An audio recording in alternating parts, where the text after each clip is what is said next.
ইসরায়েলের তেল আবিবে হাজার হাজার মানুষ সমবেত হয়ে গাজা যুদ্ধের অবসান এবং ইসরায়েলি বন্দীদের মুক্তির দাবিতে প্রতিবাদে অংশ নেন।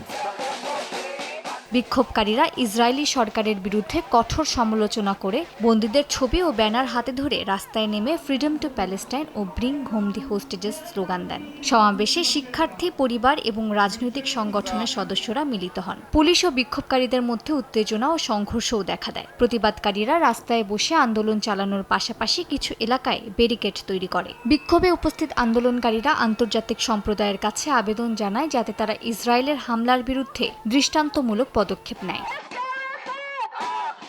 ইয়েমেনের রাজধানী সানা ও অন্যান্য এলাকায় হাজার হাজার মানুষ সমবেত হয়ে গাজা সংকটের বিরুদ্ধে প্রতিবাদ করে। তারা ইসরায়েলের হত্যাযোগ্য ভূখণ্ডন বিতরণ এবং অবকাঠামো ধ্বংসকে আন্তর্জাতিক আইনের লঙ্ঘন হিসেবে অভিহিত করে। হাউথি নেতারা ড্রোন ও ক্ষেপণাস্ত্র চালিয়ে ইসরায়েলের সামরিক অভিযান বন্ধ না হওয়া পর্যন্ত সমর্থন চালিয়ে যাওয়ার প্রতিশ্রুতি দেন।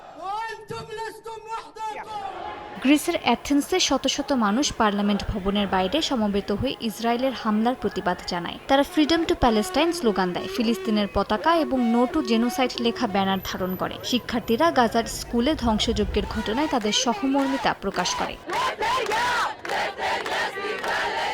কানাডা জুড়েও গাজা বিরোধী বিক্ষোভে ফেটে পড়েছে হাজারো মানুষ। আয়োজকরা ইসরায়েলের ওপর পূর্ণাঙ্গ অস্ত্র নিষেধাজ্ঞার দাবি জানান। এ সময় পুলিশের সঙ্গে ধস্তাধস্তিতে কয়েকজনকে গ্রেফতার করা হয়। এছাড়াও টরন্টো সহ বড় শহরগুলোতে শনিবার হাজারো বিক্ষোভকারী জলবায়ু সংকট, অভিবাসী ও শ্রমিক অধিকার, আদিবাসী সুরক্ষা ইস্যু ঘিরে মার্ক কার্নি সরকারের নানা সিদ্ধান্তের বিরোধিতা করেন।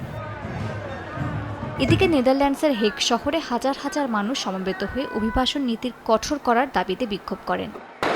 পুলিশের সঙ্গে সংঘর্ষে যানবাহনে আগুন দেওয়ার পাশাপাশি রাজপথ অবরোধ করা হয় এবং রাজনৈতিক দলের সদর দফতরের জানালা ভাঙা হয়। এ সময় আন্দোলনকারীদের ছত্রভঙ্গ করতে জলকামান ব্যবহার করে স্থানীয় নিরাপত্তা বাহিনী। মালিহা সুহরওয়ার্দী, সময় সংবাদ।